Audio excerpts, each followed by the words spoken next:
Yo, people, what's going on? Welcome back to the channel. Welcome back to Saeed TV. We are live for the Mandem Talk. We're in the building, New Year, but the Mandem Talk is here. Big up to everybody who's here. Make sure you smash the like button video.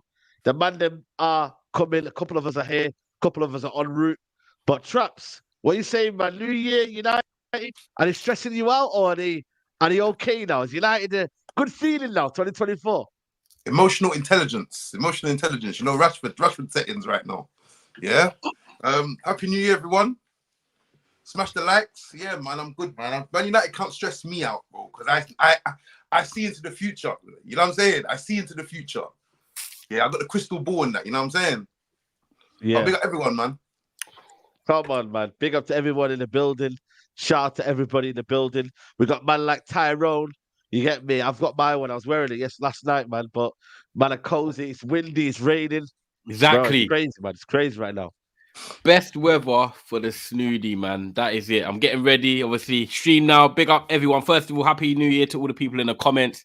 Big up everyone that's been supporting the show. I've noticed that everyone's loving the show now. So hopefully we can keep going in 2024. Saeed's on his way to 100K. So hopefully we can do that in 2024. And then obviously for Man United fans in here, I have got Trafford Tunnel up and running again as well. So I am going to start doing Man United content on there as well. So Saeed might be over there sometimes as well. So hopefully you'll see him on the channel and that. But guys, make sure you like the video. Big up all my guys in here, man. Traps, Neji, Saeed, the rest of the Mandem that are coming. You know, it's a family out here. So I'm looking forward to it, man, seeing what this year brings. So big up everyone inside. And yeah, man, I'm all set for the darts tonight after. Yeah. Hopefully the fellow Red can bring it home. Luke, man, like Luke's a United fan as well, so hopefully he brings it home, man. You get me? So big up to him. And Leji, man, big up, bro. I think today, I don't think we're going to have too much Ten Hag in-out debate, but listen, we may get structure talk, but we'll see. We'll see. What are you telling me, Leji? I'm good, man. First and foremost, echo everyone else, man. Happy New Year, do you know what I mean? All the haters, all the lovers in the comments, you know what I mean? Big up yourselves, man. Hope you had a blessed one. Hope family's good. And do you know what I mean? I know a couple of people who watched the show told me that a couple of their family members ain't made it to the new year, man. So condolences and that, do you know what I mean? Oh, yeah. You know what I mean? So crazy, man. But life is precious, man. So listen, hated adored, never ignored. You already know it is. World's greatest heavyweight bowler again, 2024. Wild takes, individual takes. I'm there, man. We're ready. Shout out to my boy Leon as well. And yeah, man, I hope man. everyone's all blessed, man. Do hope everyone's all a good new year. And as I said, man, I'm looking for my pallbearer, man. You know, Leon could be my pallbearer, you know.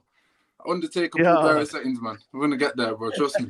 I'm going to get you an urn, fam. Come on. I'm going to light this candle up and just, you know what I mean?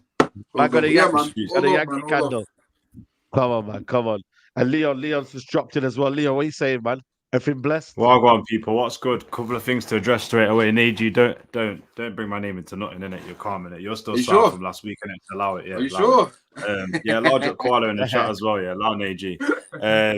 Yeah, mad. I was about to, never mind. Anyway, man, I've been selling shit. And traps as well, man. Don't lie to the people, man. You get triggered, man. Don't worry. Man, knowing it, like, Mr. Reactive. Don't worry, man. I said he's calm, coming with the emotional settings.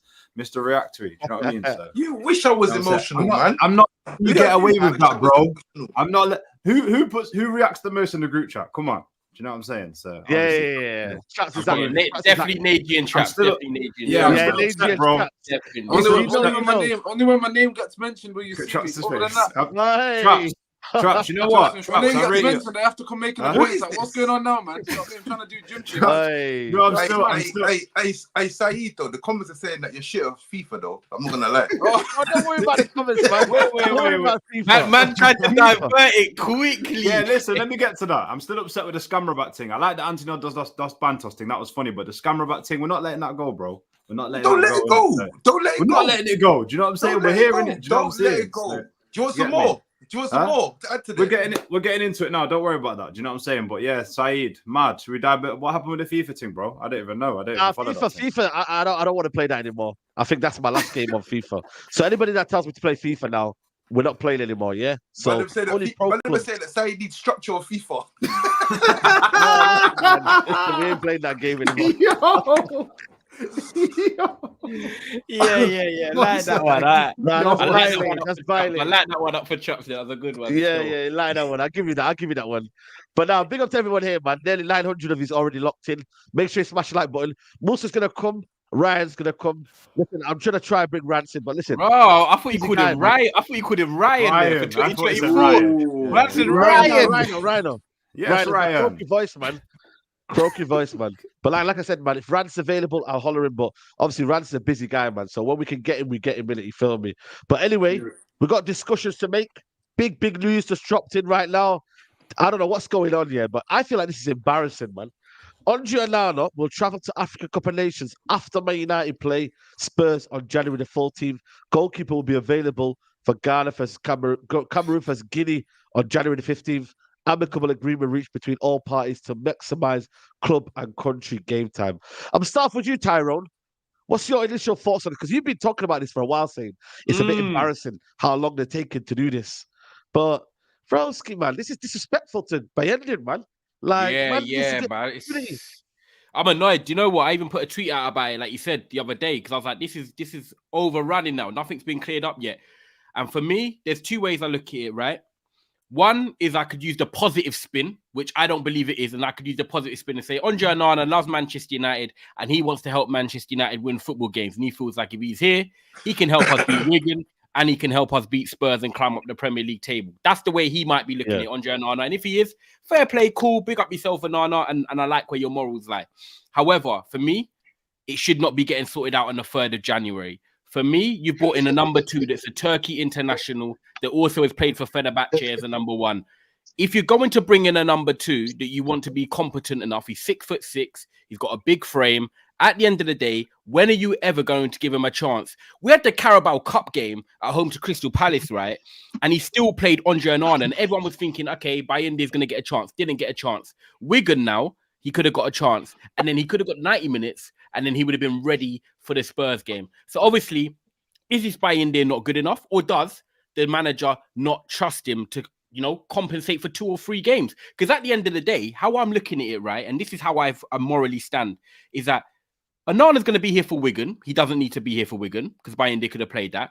And at home to Spurs, I feel like it's 1 Premier League game. Bayindi could have played that. The bottom line is, a day later, he's going off to AFCON anyway. So he's going to be missing for some games anyway. So all of a sudden, now you're going to have Bayindi coming in for the Wolves game away from home, first game. I'm not really feeling that. You could have gave him these times to bed into into the team. And if you think he's good enough and you've signed him this summer, Ten Hag, then trust him. And what does this now do for Bayinde? Because for me, if I'm Man United, yeah, and I'm playing there as a goalkeeper number 2, I'm thinking I'm never going to get a chance because I accept that Onana's the number 1. But when I do get my chance, I'm going to want to take it. Now, I've been egging myself up, getting ready for this Wigan game, thinking I'm going to play. Then probably the Spurs game and the Wolves game. And now he's not going to get a chance. So mentally, what does that do for his confidence? Also, what does that do for his morale and saying, yeah, do you know what? I really want to try and train and I really want to do this and maintain my professionalism. I know he's professional. He should do that anyway. But if you think you're never going to get a chance now, when are you ever going to get a chance? And it's not like, yeah, Onana's come in and he's been 10 out of 10. Like, he has grown slowly, but has he been amazing? Yeah. Has he made mistakes? No. Yes. Has he been overly convincing? No. Like, it's not like Onana's, I don't know, Sandro Martinez, and you're thinking, do you know what? He's our best centre-back. We need him or whatever.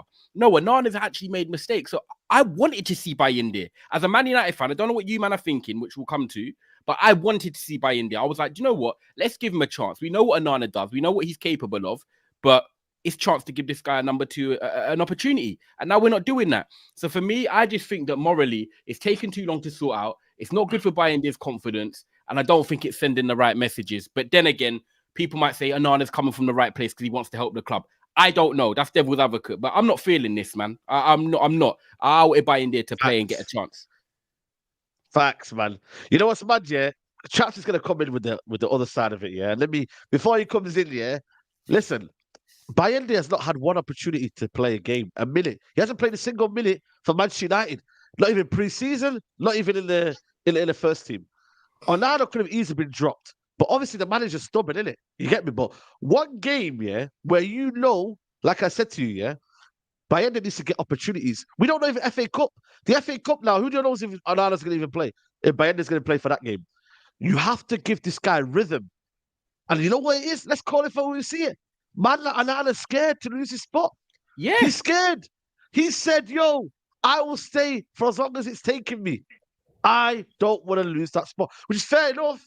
But ultimately, I need to see what Bayende is going to be about. Because at the end of the day, we've got Wolves, we've got what's the other game we've got? I think it's Tottenham. So he's playing Tottenham and then we've got Wolves. Yeah. So how good Cameroon are, yeah, in terms of who they've got. I think Mbeumo's out missing, yeah. But he knows maybe by the time I come back, I might not miss a game. So I just think it's very, very, for me, disrespectful to Bayende. That's the way I kind of look at it. It's hella disrespectful. For me, when I'm looking at it like that, if Onana thought he was good enough, saying he backed himself, he would have gone, represented his country in full, turned up to the training camp on time and said, you know what? I know I'm going to get my spot back. He's definitely paranoid about it. 100%. Yo, Traps, what Traps? Yeah, go on. Yeah, why are you smiling, Musa? What's going on? Why are they sending for Musa? Why? Yeah, okay, I'm just here living my life. I don't know. I ain't done that, okay. I'm just living my life, okay. I'm just here. By the way, man, listening to the. Go on. I was going to say, do you think Ten Hag's got a role to play in this? Do you think he's pushed the whole? Said to, what do you reckon, Traps? Do you reckon Ten Hag's had a chat with him and said, "Don't worry, mate. You can go do what you want. I'll make sure I pick you always." Bro, I don't know what is going on, yeah? And you know what? Quite frankly, mate, I don't even care because here's the truth, yeah? Here's the truth. If Onana was playing very, very well, yeah, and he was the outstanding goalkeeper, you lot will be loving this, yeah? You'll be lapping this up, yeah? We got our best keeper for God knows how long. The truth is, yeah, it's a tie, yeah? They're both shit. How about that? They're both shit. How about that, yeah? How about you go look at Bayern? Wait. How about you go look at? Listen, this is what makes me laugh about everybody. Yeah, they go like, "Oh, Bayern did," because that's an option. Yeah, that's just another option. Let's see something new. Yeah, but let's be real. Go and do your research about Bayern did. I have witnessed today Bayern did spinning on the goal line like Booker T. Yeah, with the ball in his hand. Compilation. You watched one compilation, bro. 20 compilation. 20 different mistakes, bro. 20 different mistakes, bro. Yeah, and you know what the mad thing about is? His mistakes are similar to Onana's. Here's the thing, man. Talking about I see someone in the comments saying that it's a board signing or something. Bro, you had Kovar. Didn't need to go and buy this goalkeeper. You had Kovar from the academy just sitting there. Yeah, no one would have been bothered. Yeah. Nobody would have cared.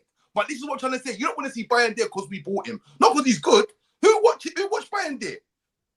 Nobody, bro. So I don't even know what you man want, yeah? It's about giving opportunities, bro. That's what it's about. Is it not? It's not fair, Mandem. When it's about life, is about opportunities. Do you think these men have opportunities now, bro? This is not opportunity. This is the second half, the business end of the season. Mandem are talking about opportunity, bro. This ain't a job centre. So he's shook. So he's saying he's shook. So he's saying he's shook for his job. He's shook. Leiji, you gonna come in there, Leiji? What are you gonna say there? You gonna say something there, Leiji? I'm just laughing, bro. I can't even lie. Yo, you might have prayed on his downfall. I didn't hear objective opinions. No. Me and Saeed, I feel like I don't like this energy. I don't like this energy. I hear it. Saeed, I know what you're saying. The manager's mindset is not on rotation. I think Nuruddin said it to you, didn't he? He said that his ideal scenario is to rotate 14 or 15 players, which to me is just madness. So obviously, I'm not surprised in that. I don't know much about Bayern. I'll tell you what, I'll push it back to Traps for Neji comes in. Yeah, is this manager over-engineered this signing again, where he's looked at him and gone, "This is the ball playing." Is that why he's bought? I don't know really much about the kid. Is he like some ball playing Onana kind of guy? Yeah, what I'm gonna say about Ten Hag, is this. Do you remember the second leg against Nottingham Forest in the cup? Do you remember this? Yeah. Why did he come on that strong, bro? Yeah, why did he come on that strong when he didn't need to? He hasn't got those 15, 16, 17, 18 plans for those players. He's got the plans for these, man. That's it. Yeah, so what are you, man, really hoping for? You think Bayern is going to save the day? You really think Bayern is going to save the day? But that's not what we're saying. Nah, Traps. I think you'll get. It's not that Bayern is going to save the day and we want him as a number one for the rest of the season. What we're saying is no matter what, when they've got Pedro Neto Huang back potentially for the end of the month in January, when we go to Wolves, but that's going to be Bayern's first game. So no matter what, Cameroon are probably going to progress because I've seen their group. He's going to play in that game. That's going to be his first game away at Molineux. It's going to be tricky. You've got a Wigan game in the FA Cup where Onana shouldn't be needed because the quality on the pitch should take over. If we can't beat Wigan with the quality on the pitch, and sorry, we're dusted. We might as well go to the tip and put everyone there. So the bottom line is, we should be winning the game. Bayern they can play, get 90 minutes against Wigan. And then the Spurs game, it's a one-off game. They're going to play a high line. Yes, they create chances, but I think we can still beat Spurs at home. That's what I ultimately think. So for me, I don't want him to go into the Wolves game. You think we can beat first game. No, but hear me, chat. Don't try and deviate. No, don't try and deviate because the truth is what I'm saying is I don't want him coming in to Molineux at Wolves away as his first game. What's the worst that can happen? Onana's not been amazing, bro. Traps, has Onana been amazing? Has Onana been... Wait, Traps. No, he hasn't. No, exactly. So if he hasn't been amazing, then the drop-off to Bayern surely is not going to be that bad that he can't warrant... We should not be having Bayern at this club anyway. Facts. He should not be here. Musa knows what. This is key to... This is key. Saeed's done with it, you know. Saeed's done with it. Not planning. I know what these guys are on. No contingency plan. Come on now. This is no contingency plan. That's what this is. Neji's pulled this. Neji's pulled this ready to just go, you know, salt base, it's structure based. Neji's just gone, So based on the flipping structure, boys, what I'm trying to tell you is, we should not have got Bendia and Onana at the same time. I told you, Musa told you, De Gea for one more season. You don't have these issues. Whatever you pay for Bendia, whatever you put on the wages for my man. You know what? Do you know something? Now hold on. It's 2024 now. Wait, Neji, is this your preference? Do you want to know something? Is this your preference, Neji? You guys are mad. Say one thing quickly, It's like me running the Martial thing again. Martial should start. Wait, turn around. On the real, Turn around. Does that shirt say preference on it? Turn around.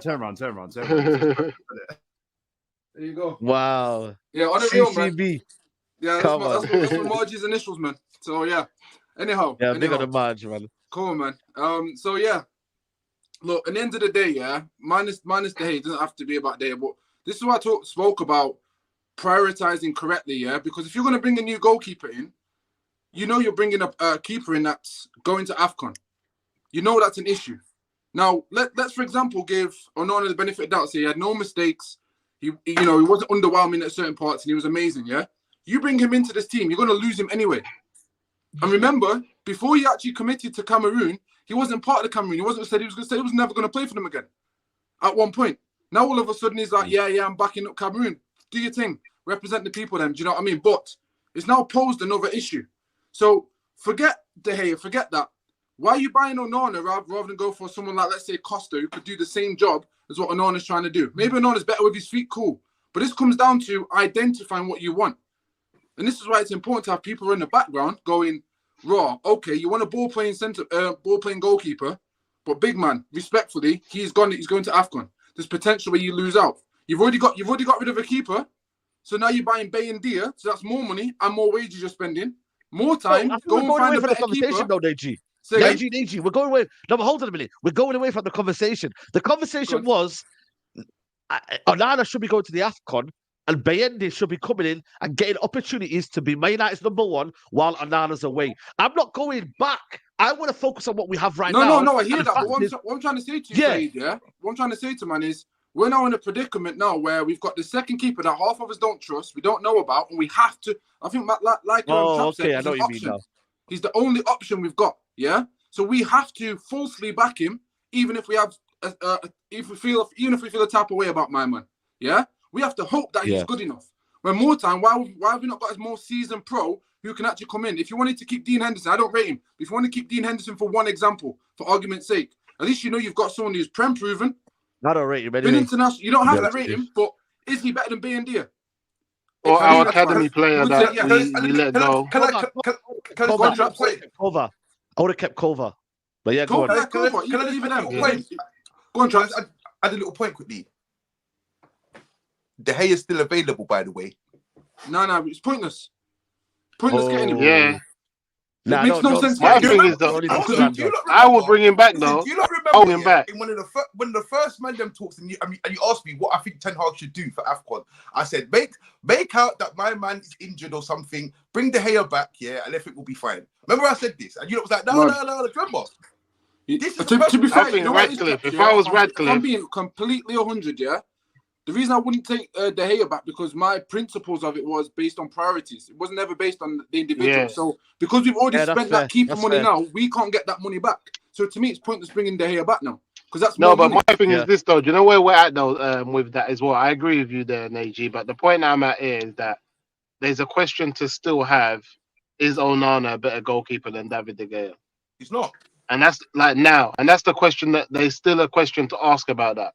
So my thing is that the fact that he's a free agent and you can negotiate a different type of wage, if we end up in a predicament where he can actually, obviously we don't think it's going to happen, but to me, he could actually keep Onana out of the first 11. That's what I think. If he has the capabilities of doing that, then he's a better goalkeeper. You have to play him. I just feel like with the goalkeeper situation, that the manager's stubborn.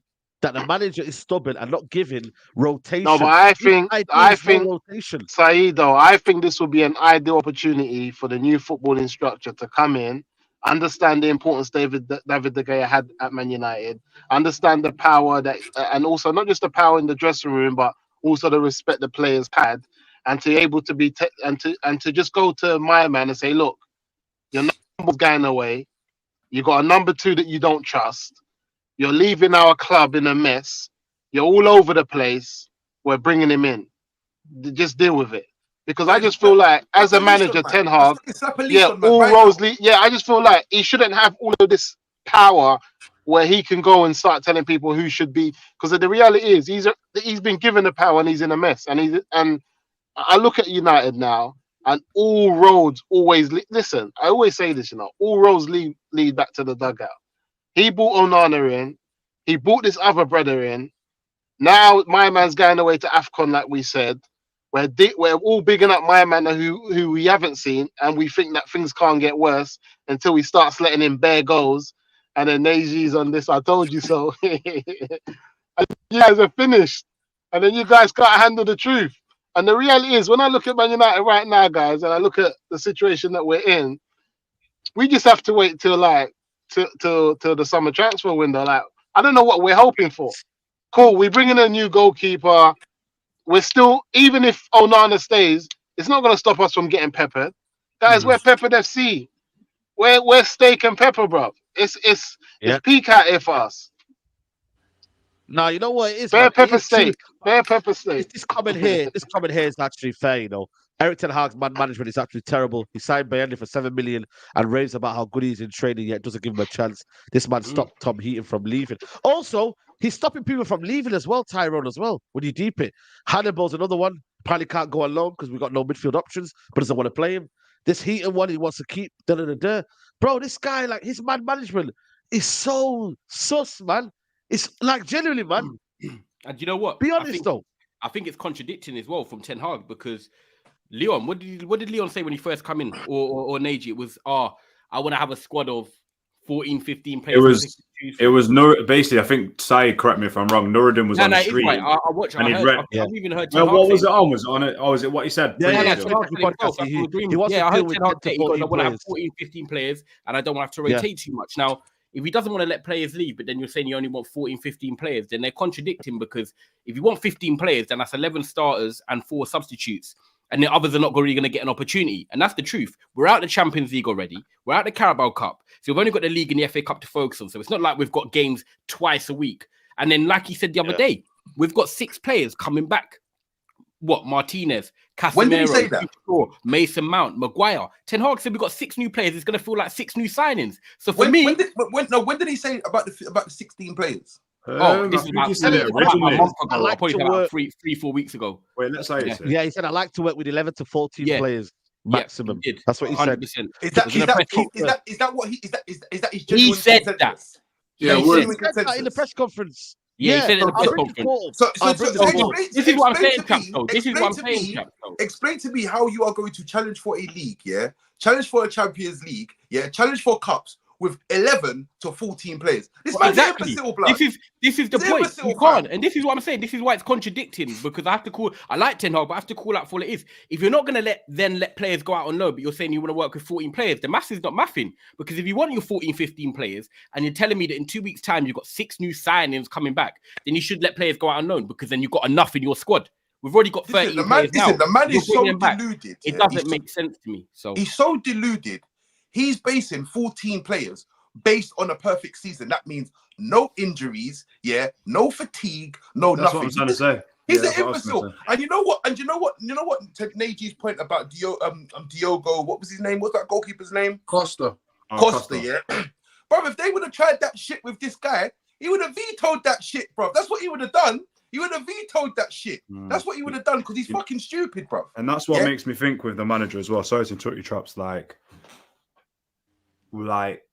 I don't know. You lot can tell me if that works in Holland. I don't think it works in any league, to be honest with you, from what I can see. Because if you're gonna, not with the amount of injuries now, Leon, in football. Look how many games. I'll tell you what, it works in a league when you're not going to challenge for really anything. If you're just going to be like a mid-table team, not ever get in Europe and that sort of thing, maybe it would work. To be fair, Leon, though, bro, Jurgen Klopp said he likes a small squad, and that again, like ridiculous. And then the Liverpool fans were getting onto him. A small squad in specific numbers is different. Hold up. The Liverpool Mandem were getting onto him because he's saying, "Oh, we've got enough depth here." They didn't buy a midfielder for about 6-7 seasons, and then Liverpool fans are saying, "You wanted a small squad, but you need more depth." So when you were losing your key players, you were looking shit, and my man was there backing himself, going, "Need a small squad." So I think he's talking ideally what he wants, but I don't think he's naive enough. And again, respectfully, I don't think he's naive enough to look at this season at the moment and go, if 14, 15 players ain't going to be available, I need to hold on to at least. And he probably only thinks Neji as well. Hold up, boys. Come on.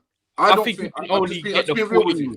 Imagine 14, 15. He probably feels like he can probably only get his ideas across to all of them as well, and he wants this to have that type. My point was, last year, one thing I will say, just to land, just quickly, bro. Just quickly, just to land. I just don't think he can be stupid enough to go and get rid of players on loan, knowing that, one, he ain't got those 14, 15 players that you're trying to say ideally he wants to work with, but two, he can't just then go and replace those players. So I think ideally, yes, he wants 14 whatever to work with, but the reality of the situation is he hasn't got that pocket power at the moment to go, I can't afford to let my man go on loan. So yes, whether he rates a player or not, he's going to have to hold on to some players. That's just the reality. Here we go. Found it. Found a quote. And you know what? Yeah, last year, Saeed, I do think when it was last year, I remember us, obviously we won the Carabao Cup, we got top 4. But if you think about it, the injuries last year were nothing compared to this year. We had quite a fit squad last year. And every game last year, we were like, we know what the starting 11 is until we signed Weghorst in the January. But up until then, we knew what the starting 11 was. It was a regular, consistent pattern every single week. And that's where he felt like he got his results. So maybe he's basing it off what he done last year and saying, look, if I can get my 14, 15, then I know that it's proven. Last year, Liverpool worked great. Last year, Chelsea worked great. And all these teams, you have to build on.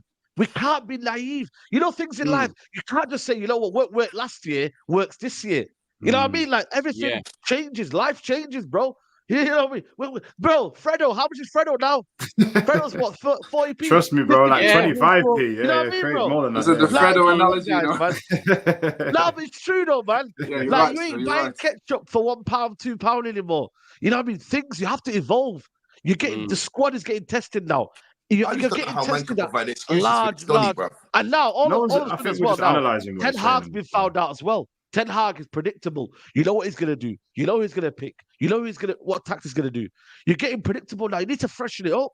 But he won't do it, though. That's the problem. You've done streams with Nuruddin, where I've watched. You've done streams with Nuruddin, and Nuruddin, that's one of his biggest gripes that he said is like, how do you think you can play 60+ games in a season? And Nuruddin said a while ago, didn't he? He said burnout time ago. I remember he said it ages ago on your straight jacket. And like, that's why I'm with the manager. I'm not with it because at the end of the day, is this a future proof of what he thinks the future will be like if he was to survive and to go on and to build the squad that he wants in the next few years? Because at the end of the day, would he really just buy like De Jong and not buy another DM? Does he really think, okay, I'm just going to buy this one guy, hope he never gets injured, and if he does get injured, it gives me an excuse to say I haven't got the players that I want. When we come back, we'll be playing the right football. Bro, I'm not with that, man. Before you go, Mandem, question here saying 14 players allow him to build a system. Isn't that the problem you guys have? No, the problem is too many games. We don't have a system anyway. There's too many games now, and you've got to not be predictable. You've not got. Wait, what did you say, Neji? Incorrect. There's too many games. There's too many games, bro. How can someone have a system? Oh, I thought you were saying too many games. So, what? How can someone not have a system? That's why we differ. That's where we talk about preferences and whatnot. Like, you know. He has a system, but it's crap. It's crap. It's crap. Yeah, okay. Yeah. That's another one. Okay, he has a system. It's not a system, but it's crap. Inconsistent. Okay. It's inconsistent. I'll be better for you then. Okay, it's inconsistent. Okay, then. I'll let you off with that one. Ten Hag is crazy. Big up Killer says, Ten Hag is crazy to think we will be able to challenge in all competitions with a squad of 14 players. Some top players will play 86 games a season. And that's one of them is Bruno Fernandes. You know, one of them is that player. Listen, Mandem, do you know why I know he's found out? Yeah, Man United for the last 3 or 4 seasons, every January transfer window, we've been going in for loan strikers. This guy comes in. Bro. You would have thought he's done his homework. He comes in. The first opportunity we actually get to replace our number 9. Ronaldo's gone. Cavani's gone. Martial's playing games. You've got about £80 million to go and buy us a number 9, so we don't have to be on this January transfer window thing, trying to get loanings in, and you go and get Højlund in for flipping £70 million, and he's 20 years old. That's what he's on. Yeah. Musa, you know why he's so right? You know why he's so right? Because a lot of the decisions that he's made has been like all or nothing. Like when it's almost like, you know, when you go to a kid, like they can have that one thing in the shop. They go there, they want like, for me, when I was younger, that Stretch Armstrong thing, man, I used to love that thing there, man. Crazy. You go to Toys R Us and but you know why he's mad? He was actually banking that Rashford will come out and score off another 30 goals for him. He actually banked on Rashford. On top of that, what he was thinking, I get Kane, and it was almost like when he didn't get Kane, he was like, oh, well, I can't. Do you know what I mean? My guy. He thought Højlund. He thought Rashford will bang in 30 goals, and he thought Højlund will bring a little 10, 15, and he'll be all right. That's what he thought, and he'll get Anthony and everyone else chipping in. Man, just take Mason Mount, all of that. He just thought he just was so naive and thought that he can just bring in these players, play a one holding. That's a perfect segue, Mandem. The title of the video was, should Ten Hag have control over transfers anymore? Mandem, what are we saying? Because not full control, I don't know if you see the quote. Not full control, man. I repeat what I said to you in the group chat, man. Again, like the information I found about when he was at Ajax. My man Overmars, if Overmars wanted to play and Ten Hag didn't want it, they didn't get it. And if Ten Hag wanted to play and Overmars didn't want it, they didn't get the player. They had to mutually both agree. And it's exactly what we spoke about in the group chat with things about 4 or 5 weeks ago, correct me if I'm wrong, Traps, when I was explaining that there should be people behind correcting certain mistakes from a manager. Every manager needs a number 2 to go, you know what, big man, you can't do this. When Klopp wanted Royce or whatever it was, and then the man in the back was saying, no, you need to go get Salah instead. Do you know what I mean? You need them people around you. And the issue is, like I said, in one breath of fresh air, I don't fault him for wanting full control. The reason is because, like I've told you, the structure and everyone else, they aren't footballing heads. They're businessmen and bankersmen making these decisions. So, of course, I'd rather someone with a football brain get it wrong than someone with a businessman or a banker getting it wrong. That's from a manager. However, he's got signings that are incorrect. Let's be honest, and he's got some that have been decent. That shows you all you need to know. He needs someone next to him and these people behind him to pull those strings. So if he says, "Yo, I want a profile that looks like Frankie de Jong," go and find me those 6s. Bring them to the table. Let's see what's good. And I will trust that you guys will find them. And make sure you go and, make sure they go and spend a certain amount of money so it's within a certain range so they can go, raw, next target. If you give a manager too much control, especially at a club where you don't have these people behind you, it's going to be disastrous. And that's exactly what we've seen. So I do agree he needs an input. No, he's need the final say on every but I hear all of that. No, but he shouldn't have no final say, though, man. He should not have no final say, man. I hear all of that. I said he shouldn't have a final say on the end. He should be like, okay, these are my profiles to play this style. Go do your homework. The man then go sort it out. Yeah, that's fair. I hear that, and that is very true, yeah. But I'm still going to reserve my judgment on that one based on the fact of I don't know what went down with him and Rangnick, innit? I don't know what went down. So at the end of the day, if he's out here chatting shit and saying he don't want man and he wants to take full control, then that's on him again. And obviously, like you said, I do agree that the club should be stronger and say, no, that's not going to happen. It's not going to happen. But at the end of the day, if they've tried to make it happen, but they want the manager, then do you know what I'm saying? Like I'm blaming him same way. Same way because like if you see the 400 million that he spent, well, Nage doesn't like that way. I get you. Yeah, the money that's been spent. Yeah. If the money got spent, like for instance, we've had better managers that didn't have this control, this amount of input. Do you understand? Like if you look at Ole Gunnar Solskjaer, what Ole Gunnar Solskjaer wanted to do before he became manager and during, and the players that he wanted, if they would have backed him the way they backed Ten Hag, he would have been in a better place. He might have still been in the job. Jose Mourinho wanted targets, he didn't get them. You know what I'm saying? So at the end of the day, we want more from what we wanted from the board. Everyone was saying, back the manager, give him time. That was the key words that was getting used when he first came in. Back the manager, give him time. So the board have probably learned from this. They're not perfect. They're shit. We know they're shit. So they say, oh, you know what? We need to back the manager. So whatever he wants, let's just get him to do so he can do his job. And that's a learning. That's them trying to learn. They're not the greatest, like you said, when it comes to picking players, but that's them trying to learn. This manager, 1 + 1 = 2 with them. This manager, they consider to be a good manager. Okay, so give him the money to go and build it, or give him the players to go and build a team then. Okay, he's going to build a team. And to be honest with you, he's going to build shit. Like you say, a couple of players have come through. One player has been a hit for me. One. Like, that's it.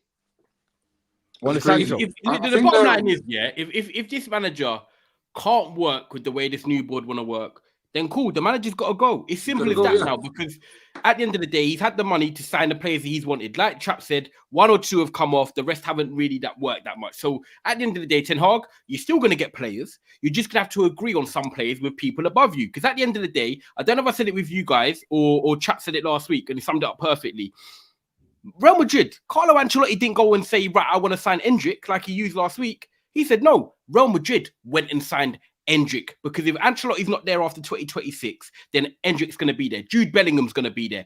Tchouaméni, Camavinga, these players are going to be there. And these are the type of players that can play under any manager. It's not like you're signing Antony, right? Where Manchester United have signed Antony, and it's like, right, that's an Eric Ten Hag signing. Whether Ten Hag leaves or not, Antony is not going to be a success if Ten Hag leaves this club, because I don't believe there's going to be a manager out there that's actually going to want him, because, sorry, he's simply not good enough. So for me, I want the club now to go into this summer and, yes, get some players that Ten Hag agrees with, of course, and get some players that, Ten Hag wants that the board agree with. At the end of the day, there's got to be that mutual alignment, because I want players to come in that are going to suit the regime or the style of play that they want. And also, if Ten Hag is unsuccessful, a new manager can come in and say, this player is good. I can work with this player. We can build around something. So, like, for example, there's been a rumor in the last half an hour before the show. We're linked to a Valencia central midfielder, and it's apparently who Paul Mitchell wants. So if Paul Mitchell wants him and Ten Hag likes him, then perfect. Bring him in. He's a young midfielder. Who is he? Oh, I can't remember his name now. He's a young midfielder, though. He's young. He's a young midfielder. If it works, then it's like perfect, because whether Ten Hag succeeds with him or not. Is that the Brazilian, Donny? Nah, he's not Brazilian. Nah. Chaps, why are you doing that? Why are you doing that? Not on it, yeah. That shows is like, yo, There's talk of a player, yeah, from Valencia. I don't know who his name is. You don't know these man, bro. No. Yeah, but you know what, Chaps? I don't care if I don't know these man, because I actually want to be a football club now that buys footballers that look outside the box. I don't care about we big don't names. know. That's what I said. I like when teams what you think? You think Brighton are complaining when they're signing Baleba and Casado and getting exactly. No, they're not, because they turn out good players. I know we're Man United, and you might say, yeah, but look where we're aspiring to be. I hear that, but at the end of the day, Man United can get some experience and big names, but they get some names like from this player from Valencia that I don't know, but Paul Mitchell and Ten Hag say, yeah, do you know what? I think he's the right profile. And I'm not going to go against him. Yeah, that's his name, Yavi Guerra. Tyrone, I was going to say it's smart. Yeah, Yavi Guerra. Do you know one thing I was going to ask you, Tyrone? Yeah, I have to watch it now. Do we think that the... Yeah, do you do that, Saeed? Do you fucking do that? I can put this stream. I can put this to everyone, yeah?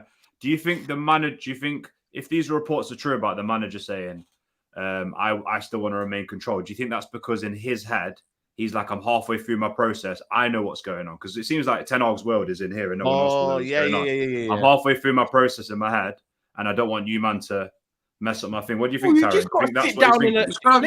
You have to sit down and align together. Man, you're adult. Yeah, you're adult. Exactly this. If us lot have disagreements or whatever it is, we deal with it and we move on. But we know that as a unit, look at the show. As a show, it blends, it works perfectly. But sometimes we have disagreements, but we're still all brothers at the end of the day. The bottom line is, if Man United want to move forward and Ten Hag wants to succeed, you have to work with someone who's above you. I can't go into I'm going back to work tomorrow. I can't go in there and me and my manager are always beefing, or me and the directors are not always getting along, because all I'm going to do is I'm going to take it home and moan. And I'm going to moan to my brethren, or I'm going to moan to you, man, before streams that, yo, mentally I'm because it's not working. You need everything to align. And this is why basically teams like Man City, teams like Liverpool, when they were successful with Michael Edwards, you look at Edu and Arteta now, you don't hear Edu and Arteta, they work together. Look who they got, Ty. The guy from Argentina. What's his name? The talent. I think the talent they're getting from Argentina, yeah. Yeah, man, South American talent, man. We need to. If Ten Hag can't work with these, man, I'm happy for a change of manager, because all it's going to do is fool us. Do you know what's mad as well? Respectfully, we said that about what 5 streams ago. Yeah, we did. Like, we said we got no issue, and that's what I've been personally saying. I've been trying to make you understand. It ain't about the manager as such. It's about the structure for me personally. And if you can understand that, then if there's a structure in place, I don't have to sit here and start stressing how we're going to get that level of knowledge. Listen, I hear sometimes. No, but hold on, Straps here. Sometimes, when you got a guy who's not willing to be on side, I feel like Ten Hag. I feel like Ten Hag's now going to be the guy that I don't want to do that. I don't want to do that. I've got in my head. I don't see why he would have that mentality. Because there's a lot of signs. There's a lot of signs, AG, that he's been like that. Yeah. Because I'll be honest. He's a control freak. I may divide opinions again, but it is what it is. It's a norm now, isn't it? But look, logically speaking, realistically speaking, my man's came into an Ajax system. That's one of the best run well clubs that you're probably going to find on the planet in the last century.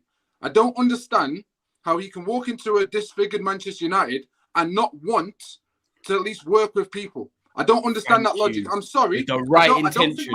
I don't think my man's a 10-year-old. I think he's well enough. We don't have to rate him. I'm not saying this to rate him. But let's just think of the man. Just genuine logically speaking.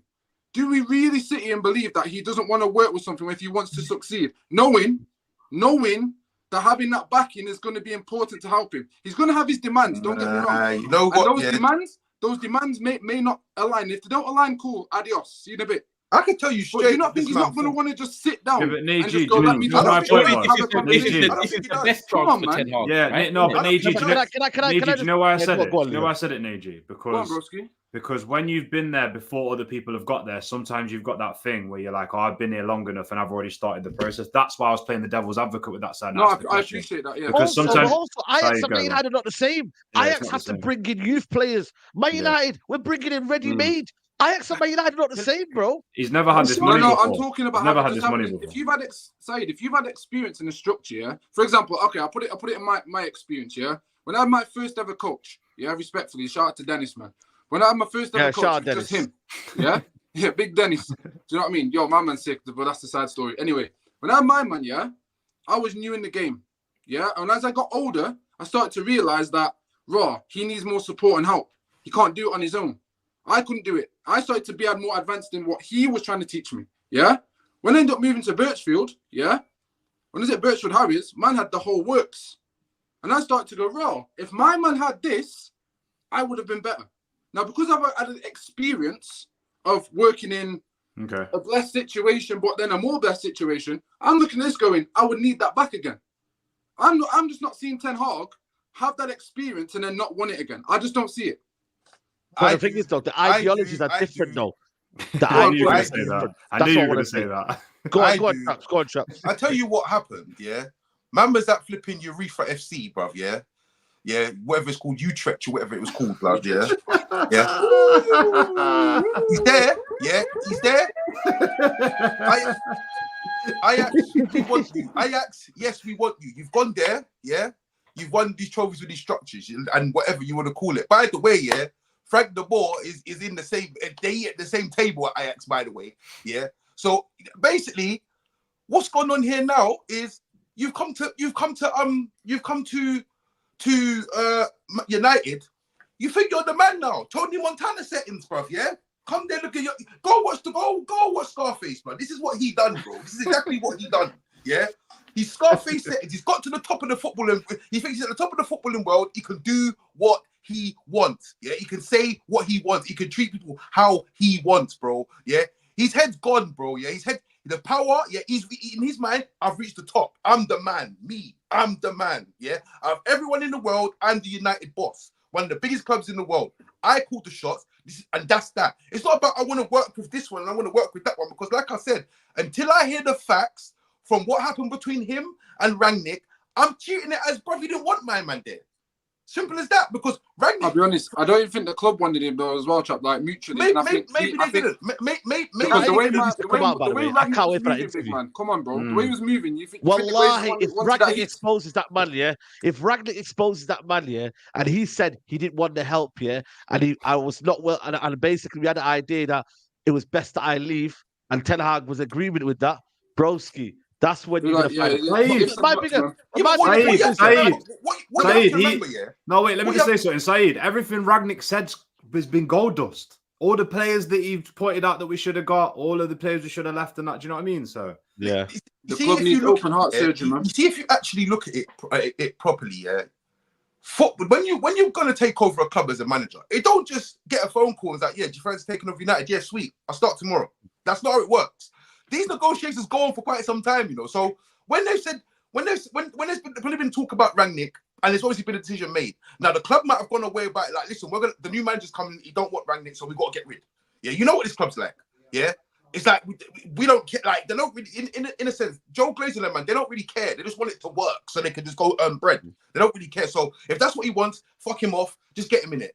That's how the conversations I think are going to go. I don't know because I'm not there. I'm not in the boardroom. Yeah, but I looked at it. Yeah, But if you look at the team between, like, anyways, let me not get into that anyway. But yeah, I don't think for 1 second, yeah, like I said, I'm not gonna say that he did because I don't know. But if Saeed said, if it ever comes to light that this man dismissed Rangnick, big serious questions gonna get asked by this man. All of this, but he leaves structure. You had the golden ticket right there.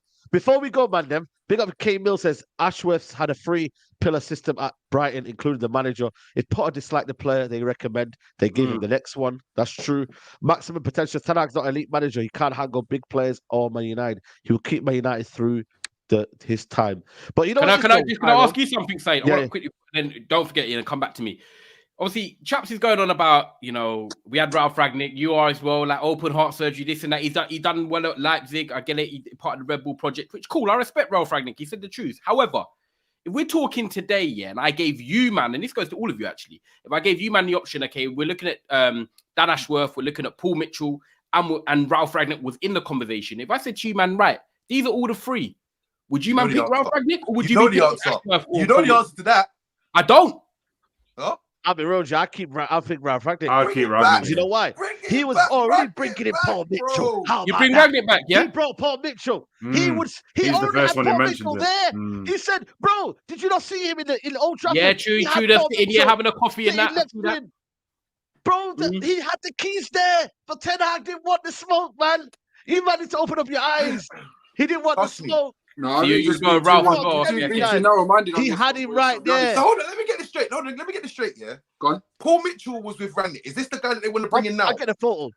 They're looking at Dan Ashworth and now. So it's clear to see. Yeah, it's clear to see that there's been some kind of. You know what? We made a mistake here because you know what I was looking at. Yeah, I was looking at between all the transfers that between Giggs. Yeah, all the Giggs.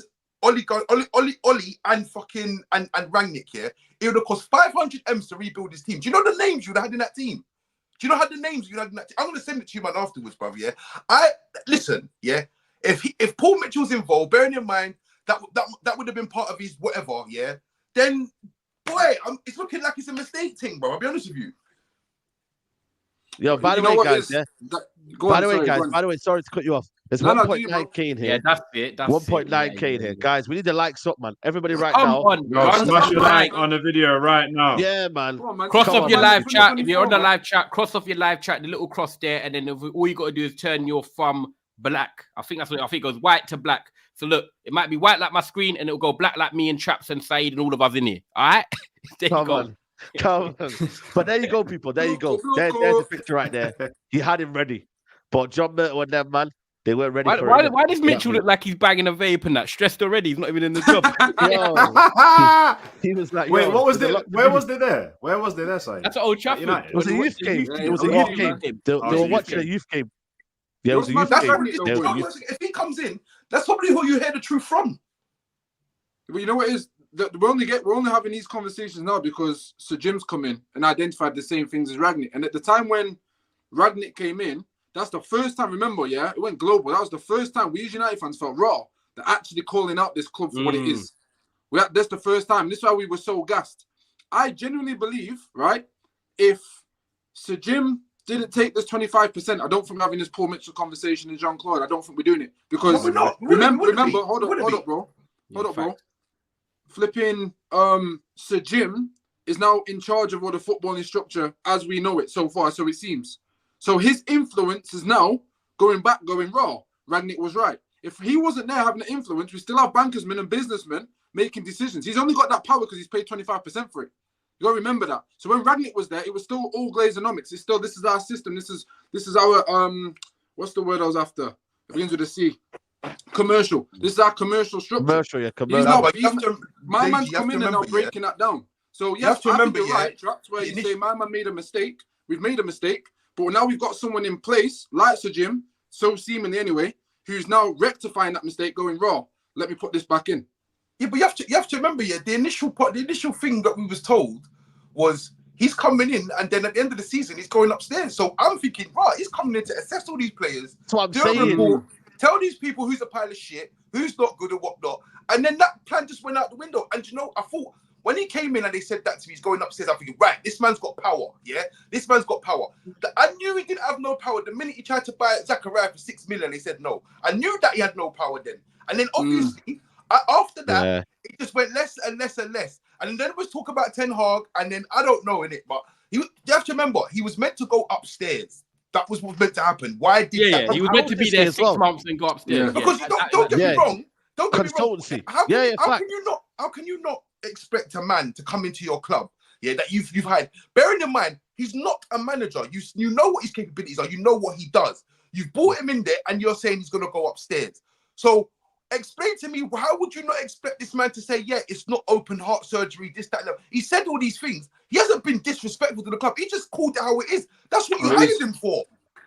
It's true, but you know what it is though, Traps. Yeah, this is what's funny, and this is why again, I hate to say it because it's just a same old record, but we've always said for the past 6-7 years, we're noticing that these owners, these businessmen and bankersmen are hiding behind managers. Managers get the rap. Managers get the dirty work done so that they can carry on performing the way they're doing because they actually don't give a shit. So if they hire someone, it's okay, we've got a job done. But they don't hire these people to think, let's do it with the vision of this is where we want Manchester United to go from a footballing perspective. They just do it to go, can he maintain the commercial value of our club? Can they genuinely keep us in top 4? That's the maximum we want. Anything else is cool, but you have to do it under the restraints of you get 3 signings maximum that you genuinely want. The other ones have to be commercialized, and then any other else has to be based on outgoings. However, you can't get rid of players that are outgoing if they've just signed a new contract or forever because we can't get the value back for them, or you're going to have to ask for stupid money. No one's going to pay them because they're out of form. So it's literally a cycle, and that happens for every manager. Yeah. So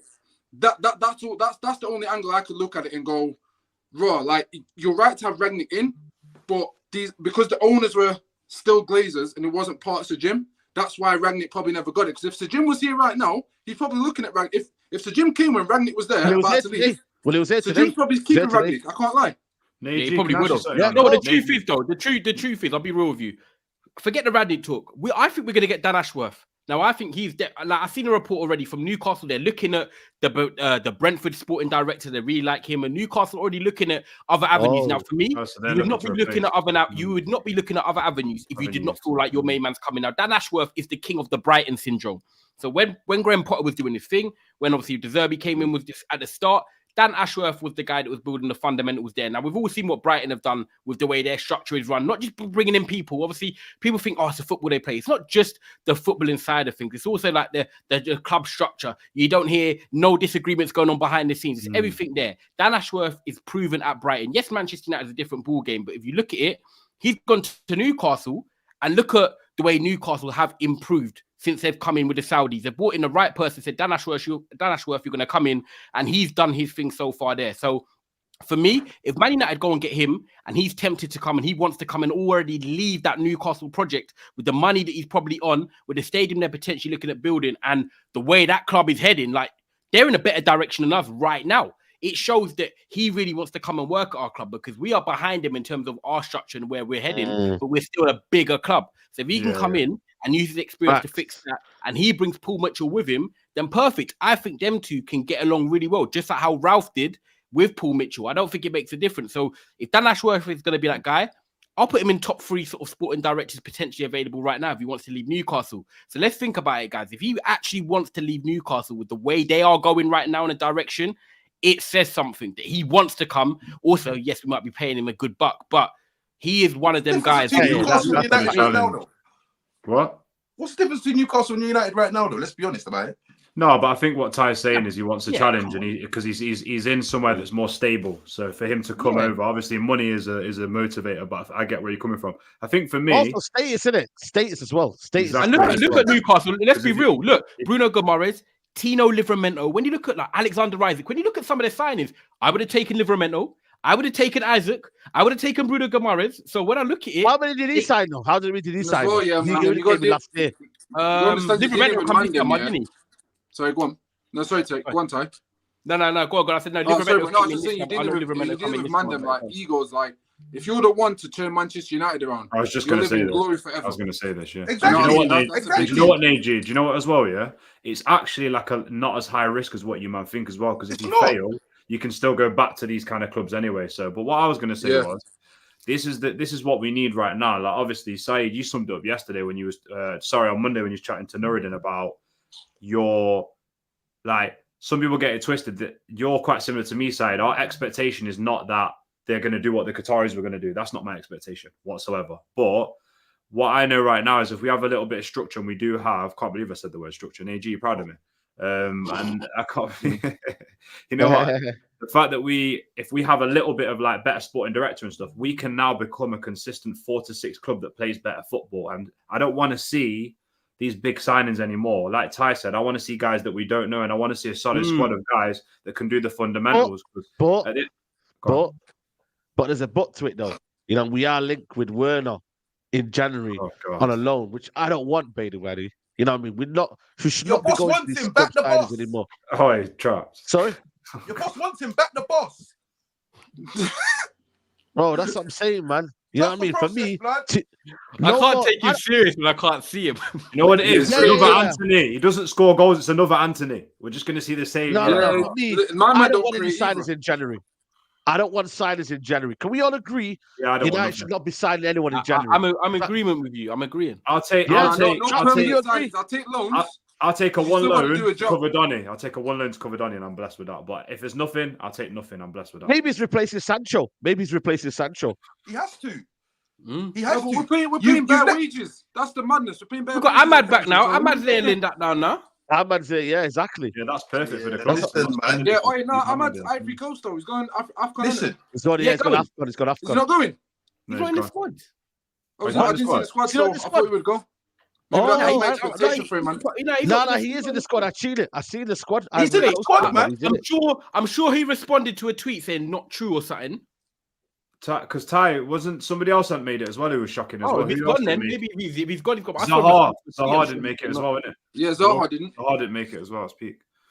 Yeah, man. No, he's not in the squad. Yeah, but maybe I'm not in the squad. I'm gassed. You already know, man. That's good for us. That's good for us. I don't know. He's not in the squad. I don't know. Yo, maybe he'll have a point to prove now. A point? Yeah, you don't even have to prove a point. Bro. He's in direct competition. Listen to the ball in charge of the club. With a left back. He's in direct competition with a left back, mate. Yeah? Yeah. Anthony is a fucking left back. No, I'll get it right. You said old school right back the other day. You said that relegation, old I misprofiled him. I said Peters. What's that guy who played for Stokes, AG? What's his name? Peters or whatever. He played right back for years. No, Eric Peters, left back. Peters. He's a left back. He's a left back. Do you know why he's a left back? Because obviously we want him to cross the ball and make assists. So you know what I'm saying? None of this cutting in and shooting shit. Yeah, because we see how that goes. We want him on the left, trying to cross the ball for fucking Get out of this chat now. Get out of this chat. Oh my god. Before I move on with this one, just want to read a couple of super chat. Ragnick said open heart surgery, 10 signings. Ericsson, how we overachieved. What's the difference? Our players is crap. Pressure said, OS, are you guys saying Man United should never sign African players? What? He might be responding to someone else in the chat or something. I don't know who OS is. OS. Yeah, are you responding to us? Because you know what it is? No, you know what it is? He's responding for when we talk about Onana when we bought him. So remember, I said to you, it may be that. But just for clarification, no, it's not about not signing him, but it's about doing your due diligence. If you're a club that hasn't got a backup for your number one, then you shouldn't be signing him as your number one, knowing that you're begging on him. I'll be honest. But the truth is, if you're going to listen, the truth is, at the end of the day, right? If you sign, this is not. I don't even care how people take this. To be honest with you, if you sign players that are going to go to the Asian Cup or African Cup of Nations, you should have replacements, direct replacements for these men when they go. It's as simple as that, because you know what's going to happen. It's not like it's a surprise tournament that pops up randomly every so often, like a bonus level of a game. It's not a bonus level of a game. It's something that happens strategically every season. So what we saying here? Like, what we saying here? If you're gonna, this is what I'm trying to tell you about thought process. If you're going to buy a ball player goalkeeper, you need defenders to carry the ball. If you're going to sign players from Africa that go to the African Cup of Nations, you need to have players that can match him like for like. At the end of the day, yeah, this is why you lot are doing the heartstrings for man like Bayern there and that, bruv. Like, but I don't care. You know what I'm saying? No, but you know what though? Real talk though. This is one that everyone can get excited by, right? Olise in the first signing of the Jim Ratcliffe era. This is what, bro. If we get this guy, you know what, bro? You know what? It depends how much, you know. Because I rate that Eze. Bro, 35 million is contracting some. Eze's essential midfield. Eze's essential. Eze's central. Yeah, but I'd rather have that because Bruno's well. But yeah, go on. What you say? True. What you say, Neji? How much? No, he's got. I think it's about 35 minutes. He's got to basically sign a new contract about 100 grand a week. In that clause, I think come summer activates as a buyout for about 35, 40 mil. Nah, that was last summer. Was that last summer? Yeah, this year's about 70 now. Okay, yeah, but still 70. No, that's it's 22 though. It's 22 a lie. That's it's 22 a lie. We can't be doing it again, Saeed. We're doing it again. 70, we can't be buying players for 70 mil. We need to go 30, 40 mil. No. 70 mil is the old players. 30, 40 mil. Man. Because it hurts us in other. Look at him. Look at this guy. I'll be real. I want Michael Olise. I'd rather have two for the price of that. You could get Pedro Neto, you could get Olise. I want players that Chiesa, for me, is another one. I like Chiesa.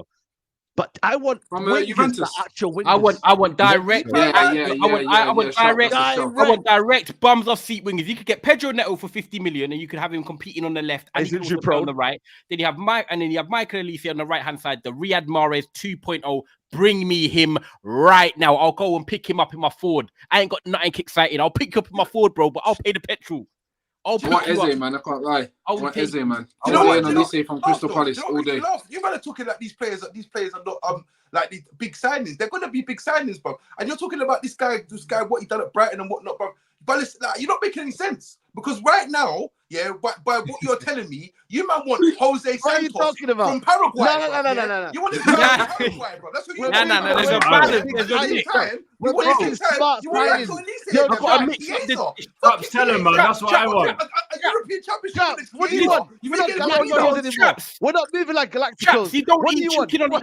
You don't eat chicken on it. What? You don't eat chicken on its ones. You need a bit of you need the protein, you need the carbs, you need the salad, and the juice. I want to have everything. Bring me some class and bring me some juice. I can't wait, to you lot, are getting excited about flipping Jose, whatever his name is, from Argentina, who you've never seen play before. Because you know why? Because the sporting director, he said he's great. I got gas with Evra, man. Got gas with I'm dying. Don't make me laugh by that, man. So we didn't know these, man. Exactly. You know what I mean? I have a bit of faith and a bit of structure, man. Don't say that again, Neji. Say that again. So we had faith with the Evra. Do you know what I mean? We had faith with the Vidic, the Chicaritos, the Party songs, the players that we didn't know. No, but you know what it is, yeah? You did not. You had faith in the manager, bro. You had faith in that faith in what we're bringing in. Yeah, that's what I'm saying. There's a bit of faith in the structure. No, listen, it wasn't the structure because the Glazers was there. It was the manager. No, bro. It was a straight we're talking Sir Jim, fam. We're talking Sir Jim right now, bro. If he's going to make these signings, cool. Don't you remember? I swear it was Vidic. It was Ferdinand who said it when Vidic come here. He said, I swear my man shit. I swear. No, it was Evra. It was Evra. Yeah. Them man were running him down, bro. But bro, the manager, Evra in the beginning didn't show us nothing, bro. Yeah, the debut subbed at half time. I remember it. Subbed at half time. The debut. It was dead through the pair of them. Let me ask Traps a question. Let me ask Traps a question. Traps. We're saying here, these footballing people have got to make smart signings. You want Galactico signings, the names. United have got to move away from that, So if we're saying we're bringing up Olise and them, man, who do you bring in then? What sort of caliber are you looking at in terms of your profile? I'm not talking about Galactico. No, listen. Olise for me. Answer him. Who do you want to bring in? Listen, Olise for me is a good sign. You saw me in the you don't try to tie me in knots here because you saw me in the group chat telling you the other day that I want Olise. So don't try it. So don't try it. My argument is. So what are you trying to say then? The same. You're not talking about these man. Look at what they've done at Brighton. Look what they've done at this. I'm saying, bro, what do you want? Do you want these? I want this squad. This is what I want to happen. I want these men to come in here with their performance stuff and say this one's shit, that one's shit, that one's overpaid, that one's shit. Yeah, that one's good. We'll keep that one. That one's decent. That one's a project. That one's one for the future. Yeah. So at the same time, we need players for now. And like you said, cool. We can have players with. But what I don't expect to see is players like fucking Posse Bon and them, man, just turning up in the starting lineup for no reason and that. And it's like you're thinking, these men. You just think, these men are going to be something. No, they ain't. No, they ain't. Let me recycle you though. Let me recycle you because you said, me and Saeed are talking about the Brighton regime and we want these Brighton players to come in from all over and the mini signings. Yeah, cool. We can have a couple of them chaps, but we're talking Brighton and we're talking Manchester United. Now, when are you going to see Brighton go and slap 60 million on Michael Olise? They can't do it and they won't do it. Manchester United are in the position where we can go and get 2 or 3 marquee signings and then go and get them little signings, them little gems that we see from other leagues that we don't really know about. Manchester United are in the position to do both. So you might say, me and Saeed are talking about Yao Pedros and all these players that are going to come from Argentina or whatever. Cool. Yes, some of them might arrive, but we are still in that position where we can go and spend 50, 60 million on marquee players that are going to go straight into the starting lineup. I want people straight in the starting lineup. We can balance it, bro. We can do both. You don't want to see marquee players, though. No, but what you said Michael Olise is marquee. What you making out the money that you are going to pay for Michael Olise, he is a marquee signing. That's what I'm trying to say. I agree. We can balance it. We can get a couple of them and balance it. We can get a couple of them. You see, he's worth about 60 million though. About how he's much worth around that. Yeah. How much the money's being spent. Yeah, we have to understand again. You're not gonna like this, Saeed, so shut your ears. But structure will allow you to actually do deals where you're not spending 70 million outright. you pay it over the 3-4 seasons of his 5 years or contract. something. Yeah. So therefore, you're spending about 20-30 million. These man that we've had, bro, that's what I'm trying to show you, man. Spent 80 million pounds on Maguire out flat. No bonuses, no shopping, 80 million outright. So what does that do for the next season? We don't have this no more. So if these man move correct, you've got a 70 million pound player structured over 3-4 years with bonuses in there and going, we'll even give you an extra percentage here. Yeah. Football people, boys. This is what I'm trying to say to you. This is why it's not an issue if you see the number 70 million over Anthony's head, because these men will probably spend 30 million and then everything else is performance based. If you make top 4, if you make 6 goals, whatever. Anthony was worth 25 million at best. Anthony was worth 25 million at best. Yeah, what we're saying is, Olise is probably worth around 60, 70 million. Yeah. So listen, I'm telling you this now. You see, you man owe Ollie an apology, bro. Yeah, he was trying to do his best. Listen, like Rand said, here comes Ollie apologist. He had humility. Ollie sympathizers. Listen, you are an Ollie sympathizer. No, he had Ollie humility. sympathizer. I call me a sympathizer, but here's the facts. Did Ollie try and get Caicedo to this club for cheap? Did he try and get Haaland to the club for cheap? Did he try and do these things? He did. What? He tried. Yeah, bro, he did. Report. Bellingham. Report. What do you mean reports? Go and watch the interview. Go and watch his interview. Oh, okay. We said it. Yeah. I can call. Keep going. Listen, Ollie had all the intentions, the best intentions for this club. He didn't have, the tactical nous or thingy to do the job properly. He's the one that needed the structure, blood. Not this fucking buffoon, blood. I'm telling you that now. I'm telling you that now because, like I said, Leon, don't have that. You're forgetting as well, yeah. When LVG was in charge, he had McFred in midfield and played Pump on the left. Hold on a minute. He had McFred in midfield, yeah. He brought Donny van der Beek into the football club and put him on the bench. So hold on a minute, man. Stop all of this nonsense about Donny wasn't in signing. Donny wasn't in signing. Hold on. Here we go. I told you, man. The structure message. Every manager up. I've been watching it. Hold on. Listen, he bought players. You're talking about players like who did you just say? You said who did you just say? The one before that. Fred, that's it. McFred, yeah. Fred, he never bought McTominay since he was 5 years old. He was 5 years old, yeah. Let's not do this, yeah. And second of all, Fred's in the same place that this Bayern there come from. Ollie still played him though. I'm beaten. Still played him. That's the whole point, though. He still played him, though. Let me finish. Okay. He brought Dan James to this club, yeah. Dan James is probably the most profit we've made of a player in God knows how long. Don't go like he had no sense. He had fucking sense, bro. He had sense, bro. But what you missing, Saeed, Well done for buying the player. For how long? How much did he cost us? Like nothing, 10 mil, 12 mil, something. Yeah, 12 mil. Buying a player and then selling him a couple of years later. Well done. You've made a mistake, but then you've rectified the mistake. Well done. Well, that's what we need to do. That's the basic. Well, here's the point, Traps. What do you want to clap? What do you want to clap for? Saeed, you want to clap for? Listen, all I'm saying to you is this, the intentions of that man... Go on. Just wait there. Saeed, this is what I'm trying to say. Yeah, you have to listen critically. If you hear what Trapp said, yeah, he said my mum was great behind the scenes, but didn't have the tactical nous and everything else. So when you start to talk about Scott McTominay and Fred, that is literally in alignment with what Traps is saying. Tactical nous. If you critically listen to what Traps has just said, he's talking about the ideologies behind the scenes. And again, I'll be honest. I was someone who said I think I may have been tired. Correct me if I'm wrong. But I was talking about. Ollie should have been like a number 2 or behind the scenes because he was perfect in that round. He wasn't perfect for the tactics. So you're arguing with Traps, but actually what you've just highlighted is Traps' point. I can say that about David Moyes then. Can I say that about David Moyes? He wants a big family. That's how you feel. Cruz. Okay. So Traps, I'm gonna bring David Moyes in. He wanted Fabregas. He wanted Cruz. He wanted these mad ballers into the football club. Yeah, Thiago. He wanted these players into the football club. Are you gonna give him the same benefit of doubt? No, because my man told Rio Ferdinand, you need to play ball like Phil Jagielka. Done from there. No, hold on a minute. Forget all of that. Don't do that. But Traps, are you going to give him the benefit of doubt? Traps' ass is going. No. This is what you don't know. This is what you don't say things, and then you don't say that by reaction before I actually have a reaction. My point is this. David Moyes, David Moyes didn't stand a chance. He was going to succeed the manager. He was going to succeed. Listen. You heard what I said here. You're talking about listen.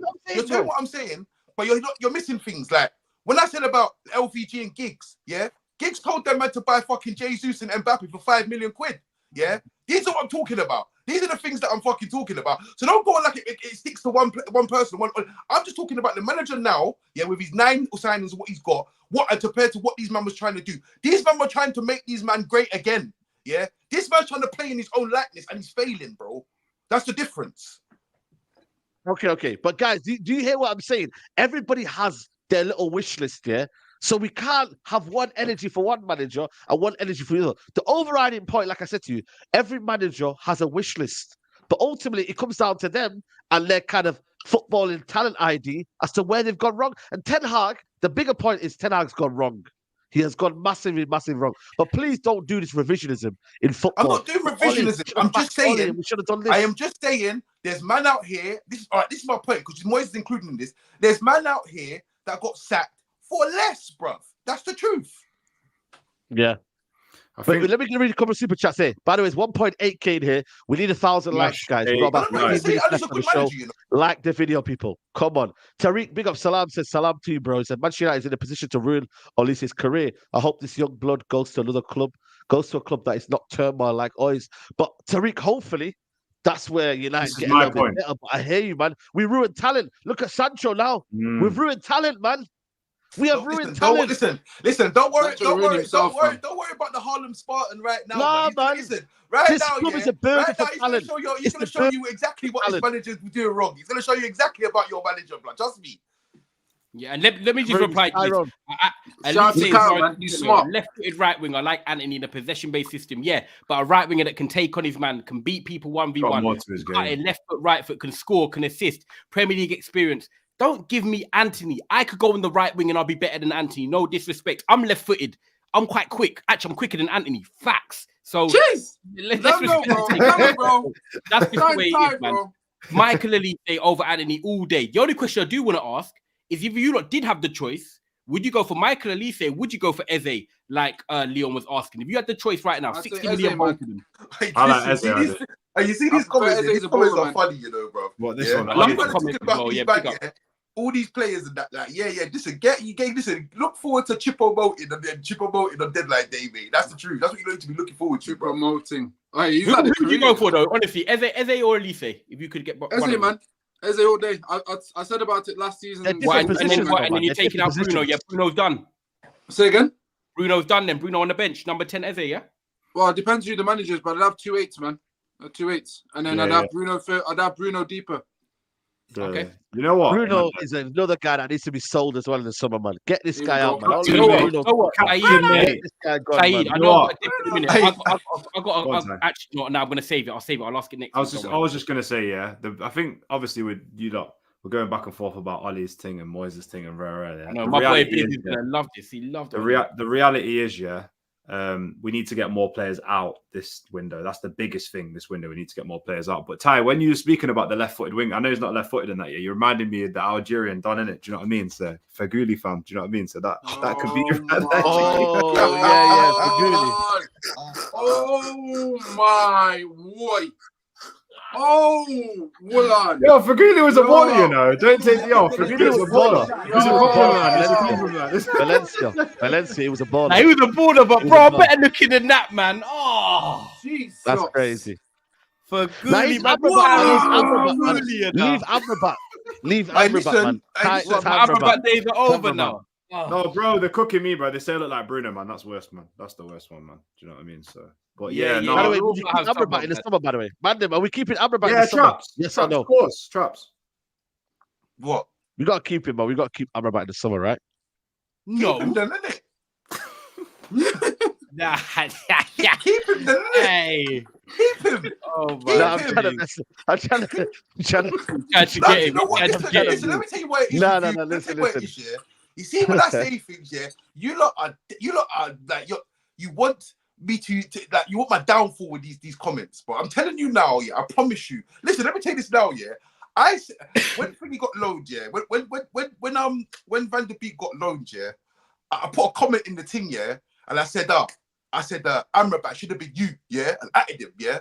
No, big up Adam. Go look how many likes he's got. Go look how many likes he's got. This guy's true. Go and look how many likes he's got, bruv. This guy, yeah, is not good, bro. And I don't know why you not keep going off to say that he's good. Like, he's not good, bro. No, ain't he going to African nations as well? No one said. Man, leave him alone, man. Is he going to African nations? Are we losing another one? Is that it? Yeah, we're losing him. Say it, man. Oh, squad. You said that like you're your younger brother. Look at this guy. Yo, Adam, man. Adam's just gonna super guys from Morocco as well, man. Listen, leave him alone, man. Leave him alone, man. Big up to Adam, man. Bro, nah, you know what it is with Amrabat, yeah? The manager's not using him correctly, man. I'm telling you now. Here we go. Amrabat and Kobe Mainoo play them every game, and you see the difference, man. The manager's just clueless. Oh, hey, Saeed. So, as Amrabat and Mainoo, yeah, we're winning the FA Cup. Hey, screen recorders, come on. Say that again. I said, Amrabat, Mainoo in midfield. Are we winning the FA Cup? We can do. We can. It depends on the draw. Depends on the look of the draw. Depends on the draw. So the draw. What happened? The draw. What? Listen to me. Listen to me. When you look at the draw and what we had last season in the Carabao Cup, it can happen. I'm not saying he's my first choice, but I'm saying that should have been the solution for the past couple of games. But he kept bringing on. Obviously, Amrabat's been ill, to be fair to him, last couple of games. But I'm not pressing on Amrabat to stay, by the way. If Amrabat goes, listen, I'm not going to lose any sleep. I'm saying... No, it's just not as bad as what you're saying. Let's be real, Traps. Exactly. It's not as bad as what you're saying. Traps, wait. Traps. You're sounding like... No plan, Rabat. Okay, but you're sounding like right now that you'd be playing McTominay over Amrabat. That's what you're saying right now. Yeah. I wouldn't be playing either of them. So who are you picking over them two then? Because it sounds like you're backing... there, bro. Go and foul someone and run about for a minute, man. Okay. But yeah, Saeed, what we're saying, talk about the Sancho thing as well. Sancho leaving and that. Yeah. The Sancho Mandem. Sancho, it's the end of an era, man. Listen, let me ask this question, guys. I think he might end up coming back. Sancho? You're wishing, man. I think for me, everyone pray on his comeback. Because if we can get Sancho cooking for 6 months, come back and do a new manager. Oof. Bro, new manager bounces again for players that don't want to play for the club. Olise on the no, right. Whoa, one sec. Oh, here we go. Defense. Hey, did you hear that? Did you hear that? Defense league. Hey, did you hear the disrespect right there? A new manager bounce. That side, like he hasn't got the quality. Nah, man. Listen to me, yeah. Sancho. Go. That's why he's not. Listen, this is not an option to buy or anything like that. Man. This is a loan. Just sell him, bro. Get him out. Let him have a career. No, but here's the thing, Neji. Nothing's confirmed, so man can't stop running with the narrative of he's disrespected. You don't know the full facts. You don't know the full facts. Only one person said this. No, I don't care, bro. Only one. Hey, I sit in this channel with views like 24/7. You run narratives left, right. So do not tell me I cannot run a narrative. No, you can't. You're not running with it. You know why? No, you're not running with it. Do you know why? Because we've only heard one side. We've only heard one side. We've only heard the manager say something. Yeah. Listen to Leon, run that, man. This guy. Come on, man. Yeah, because you might need something from me, you know. I know it. You know what I mean? You're waiting for it. That's why I'm getting in the group. For me, the narrative that doesn't stand anyway. Do you know why? Because if he was that bad at Dortmund, why do they want him back now?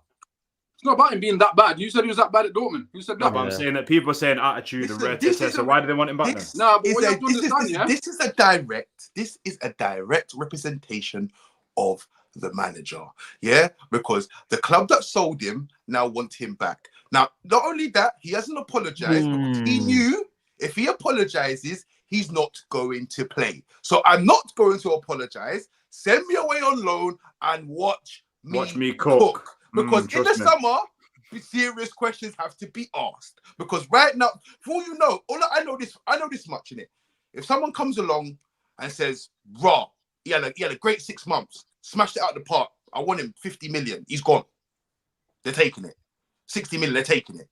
Yeah. And the positives of Sancho is when he has played, like we've seen potential, but then we've had those periods of spells where he's been fit, he's been healthy on the pitch, and he's been underwhelming at times. So he's not been big Sancho all the time. And we've seen, and listen, you guys can't say nothing if you've been on the streams because you would have seen your own comments. We've seen, objectively speaking, Sancho has not been the heights of where he was at Dortmund. Yeah, no, he's been one of our best attackers. Hold up. Talent-wise, yes. Ability-wise, no one's. No, because other people haven't performed. He hasn't been. Leon, you can't do that. Leon, you can't do that. No, you can't say this, bro. No, Leon, you can't do that. He's not been performing. You can't do that because he's not been performing at the biggest level. Neji, I've got him. Don't worry, I've got him. Go and do your thing, bro. Got him. You can't do this. You can't do this because you provide all the excuses in the world for Paul Pogba, mate. That's what you do, yeah? Oh, no, we're not taking it there now. We're not taking it there now. No, we're not taking it there. We're not taking it there now. We're not taking it there. Okay. Another stream.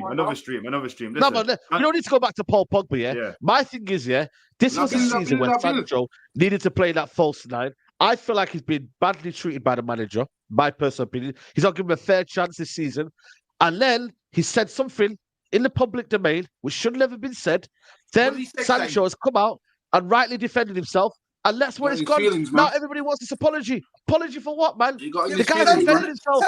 Tell them what he said versus what his response was. And tell me if that isn't worth an apology. As a grown man in a footballing world where you are based on your performance, you've hurt the man's feelings. It wasn't abused for his performance. For him to take to social media, you've hurt his feelings. A manager should not be doing that. He should not be trying to hurt a man's feelings, bro. He should be trying to get the best out of a man. Like he sent him away. And the thing is, I see a video of Sancho the other day. He's outside. I don't know if it's at a training ground or something, but he's signing some kid. Yeah, see that. And someone saying maybe he don't want to sign the United one. He's like, no, it's cool. So his attitude, right now, not bothered. Would be like, I don't want to sign that shit. He's not bothered. Yeah, he's not off. Why would that go? Because he knows. He said all he's done is said, listen. You might think I don't train. You might think I don't do this. You don't think I don't do this. All right. Once when I get my loan, then you will see what's going on. Because there was reports that he's kept himself in tip-top shape the whole time. So let's not go on like he's not been prepared. Any picture you see of Sancho, he's at the ground. Any picture you see of him, he's at the ground. You might see him out on the bottom when he's 2020.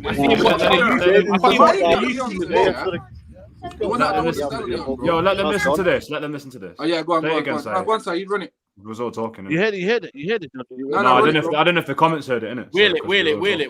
Okay. You might not want the one with United on. There you go, mate. Look at his body language. Calm. Top lad. Yeah, he's calm. So wait there, you're saying look at his body. Wait there, Leon. You tell me look at his body language. But then when I spoke about Ten Hag and his comments that he made, I said look at the mannerism in which he said it. It was bare calm and just cool. You didn't want to hear it. So is body language okay for Sancho? No, so you said previously. Wait a second. Let me respond to that. You said previously. What did you say, Tyrone? The distant brothers are beefing again. Yeah, trust me, bro. Keep us on the opposite ends as well. I don't want to be near this guy. Trust me. But yeah, no, I'm saying, you know what it is. You said previously that he got in his emotions. Are you not allowed to get in your emotions if your principles have been someone's gone against your principles? So you said Sancho's got in his emotions when he didn't reply and put the tweet. He got in his feelings over something. Never said it was wrong or right to do that. But the way let me finish. The way he's acted on those emotions, I don't think was correct for a basic comment. Weak mentality. Okay. That's fine. That's your view on it. But I know people that if their principles are done, they don't care about their expression, bro. They're just gonna go. You know what I'm trying to say? And same with Ten Hag, but you man don't care if it's stubborn or not. It's the same thing. Every man has. You see that if it was me, and he done that what he done to me, I'm telling you now. Even till this day, I'm cussing out Ten Hag. Yeah, I can imagine you doing that. I'm doing the Deontay Wilder thing to this day. To this day. Issue. No one's got you know what is trapped, No one's got an issue with that. But what we're saying, love. I'm a lock in Tyrone as well. Respect. Pick up Mandem. Love him, We're coming. Yeah, in a bit, man. Oh, sorry. I thought you were going to go. Pick up Tyrone. Make sure you follow. Safe. Now, what I'm saying to you is, I got no issue with my man saying, yo, I don't rate you 10 or cool. I have an issue when it impacts my club. And more time, I'm seeing players outlast managers. I'm not trying to see that for the next 11th and 12th years. So for me, if you got an issue with a manager, cool. Adios, bounce, go have a great career somewhere else. But if he's our manager and he's got to be there for the next 2-3 years, whatever, and this is any manager, then I'm not trying to see a player outlast that because it's going to create these conversations in the fan base we don't need. We need to be talking about how we move forward. Sancho, go be amazing. Go show man that he was wrong. Go do all that and enjoy your career. But don't get a wage at my club, Manchester United, when that wage could be going to someone who actually wants to be on the pitch because he can't say sorry or whatever. Cool. I hear that. I hear what you're saying. But at the same time, At the same time, you can't go on. Wait, I'm just going to say at the same time, Trap's come after. I was going to say at the same time, I can't help but notice that, and we've said this many a times, we wasted talent, and he's the right age, the right profile for me. He's got the talent. People are saying he doesn't perform and he's been hot and miss and rare. I remember games where he wasn't even getting a run of games. I remember times he was being talking about when he's been given a chance, bro. Bro, he's been more effective than half of the people that we've got in the attacking squad anyway. He has, because what you judging that off, bro? Come on, man. This way, yeah. He's the most clutch in front of goal. Bruno, but my man's more effective on the pitch. One second, let me explain why.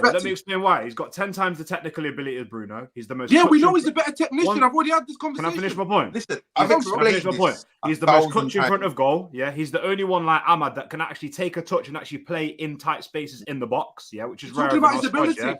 Yeah, that's what I'm trying to say to you. And I'm saying that his performances haven't been as bad as the narrative as what people are making up for what I have seen on the pitch. People are going on like, what about Anthony then? What about Anthony then? What about Anthony then? If he's a better baller, why, when he was on the pitch, was he not better all the time? Because he's playing with players that don't even technically understand him. The same with Donny. Listen. He's never played with a striker. He's never played with a striker. He's never played with people that can play his game. Okay, now, man. Exactly. You have to have guys on. Listen, I've told you, man, 1,000 times. Nobody's disputing that he hasn't been consistent. Boils down. Yeah, that's what I'm saying. We're giving passes, but then you got a certain man actually performing, doing their thing. No, not better technician. Neji, who's performed to a high level in the last few years? Who's performed to a high level in the last few years? It's all right for Sancho to have 10 games, and out of them 10 games, 2 of them he's a 6 out of 10, 3 of them he's probably an 8 out of 10, and the other one's a 1 out of 10. That's your subjective view. That's your subjective view. Bro, you're saying he's up here, yeah? So if a man's up here, I expect this. Yeah, I get that, but you're the person. You're the person that says systems and the right teams need to be in place for people to perform anyway. But my man in this team. If your talent is better than 4 years. Sancho 4 years. Sancho needs 4 years. I'm saying he's not been that guy. So I think he's a better technician. That's it. I say, put us out for a minute, man. Let these two go at it, man. Yeah, come. I'm ready. I'm just warms in. Do you know what I mean? So, yeah, man. Yeah. I'm gonna read you super chats because we're gonna wrap up anyway soon. Big up Tariq says Sancho got scapegoated. The only person showing disrespect here is Ten Hag, disrespecting the club and its players. Big up to Kyle says European wingers are different to English wingers. Sanchez killed at Tiki-Taka Arsenal but failed at United. Gnabry failed at West Brom, but at Bayern. Pedro says, do you guys see the news that TNT that Onana will return for AFCON? Yeah, we did speak about that at the start of the video. Yeah, man. Before we go though, yeah, can we play the compilation of Bayern there, please? Is that possible? Is that possible? May as well, no, you know. Is that possible? Can we play it? Can we just play it, please? Can I just say something quickly as well? Yeah, a comment. Yeah, just back us on this one. Yeah, can we give Sancho 4 years over 10 or 4 years, please? Play FC. Wow. Play FC. Still on the hamster wheel, Leon, man. 10, 12 listen, years. Listen, for all what, Olise and Sancho on the wings? Over Anthony and... Ahmad's better than Sancho. Here we go. Big save. This is not the Big one. Big save. This is not the one. Unlucky. Yo! Hey, chaps, look at that. Look at that, hey! Saeed, you're playing the wrong. Saeed.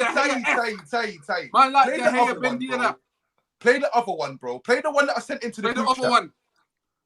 Oi, chaps. Crazy. Yikes. Come on.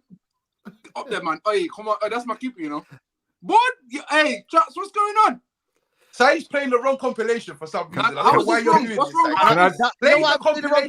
about this, bro? Is that what compilations are? They are a mini of how good or how bad you are. You're doing Bayern PR right now. You are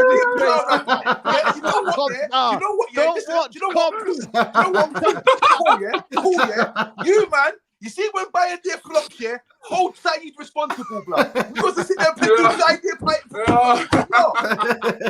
PR, you know. You're moving mad, bro. You're moving mad.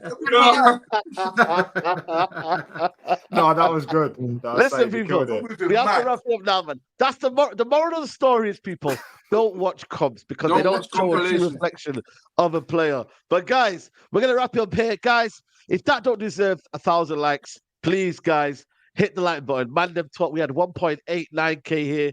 Love to everybody who shows support on the Mandem Talk, man. We just give you the WhatsApp group turns into a show, man. A lot of you guys have WhatsApp groups. You don't really have somewhere to kind of show and voice your opinion. This is where we feel like it's a true reflection of that. So please, guys, like the video. Traps, I know you're moving on to Trafford Tunnel now, and we're going to redirect it over. But Traps, big up to you, man, for coming on, man. Always a pleasure, man. Listen, there's something in the pipeline as well, yeah, with me and Big Steve, but I'm not going to say too much right now. Jeez. But it's coming. Come on. That's a big link. Come on, it's coming. It's a big link up. Now I'm looking forward to that, man. That's going to be crazy. Strong. So make sure you tune into that one as well. Big up to Big Steve and Traps as well for that one. Man like Nage in the building. Big up to you, man, as always, man. Love, man. Well, you already know, man. Bro. World's greatest heavyweight footballer. Don't know already. Sunshine 47, Nage, you know what I mean? Catch me on the where we're at now. Instagram, Sunshine 47, and then Twitter's the same, man. TikTok, etc. Man, you already know. And yeah, man. Hopefully. Do you know what I mean? I need a pallbearer, man. Do you know what I mean? For these streams. So if I'm going to be the Undertaker moving forward, I mean, I need someone who can carry the urn, man, because I'm coming for heads of the season. You have to make Rhino the pallbearer, you know. Rhino's going to be the pallbearer. Do you know why Rhino's going to be the pallbearer? Because he was defended, man, like he was defended by like prime flipping Maldini, bro. It's true. So right now, yeah, that's the pallbearer right now. Shout out to my guy, man. But yeah, man, listen, love as always, man. And make sure you like the video as well, because 2024, yeah. Mandem Talk, we need a live show, man. So if you, man, are liking up the video, we're going to post this down for you, man. Therefore. Yeah, definitely, man. Like I said, I've been chatting to Rhino. We've been sorting things out behind the scenes, so big up to Rhino as well. And Leon, big up to Leon as well. Anything to do with me, follow Unleashed Sports or Leon's Reality, because I'll be banging out their content this year. Reels, me and Nate, you got some stuff in the pipeline. And the channel as well. Traps, what's with the hands up? What happened to you as well, man? You went missing. You went missing like Bruno. What happened? What do you mean? You meant to come see me, man. What happened? Oh yeah, no, I'm down London. I didn't come back. I'm down London Thursday or Friday, so I'll give you a shout. I'm down south. I'm in London, this weekend. I'm in London this weekend. Oh, yeah. Man. Well, what it is? What are you up to, Saeed? What are you up to? Yeah, Friday. I might be in East London area. What are you up to, Saeed? I'm around there. Friday, sir. I'm chilling. Wait. Saeed, you say Friday? Friday and Saturday. I'm in London. Okay, so man might be in London Friday. That might be a link-up thing in London. Yeah. But no, yeah, man. So we'll chat. People, big up, and we need to start a campaign. Yeah, Bun buying day, Bun Onana. We need to bring Kobar back, man. That Kobar kid, man, would have killed. Yeah. Trust me. Bring DDG back, man. He'll displace everyone. Yeah. Big up, man. Make sure we're gonna redirect to Tyrone's channel, Trafford Tunnel. Make sure you go down there, Spanish chat with Mandem Talk. And then we'll go over there. I'm gonna check it out as well, man. But big up to the Mandem, big up to Musa, everyone that's normally on the show. And we'll see you next week for the Mandem Free Talk. Sancho. Free Sancho.